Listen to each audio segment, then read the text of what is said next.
part 2, bigla siya na-cut. So, Pampampuri. Guys, ano to? Sino ba? Sino sila? Ang cute. Okay. So, may letter din.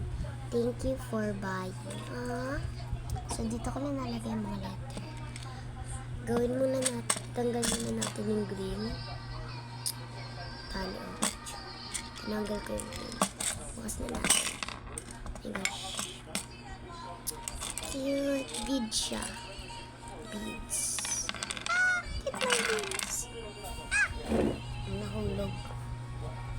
Shout out kay Maria.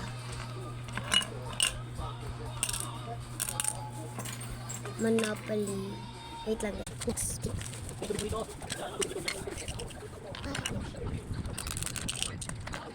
Ay, sorry na ba?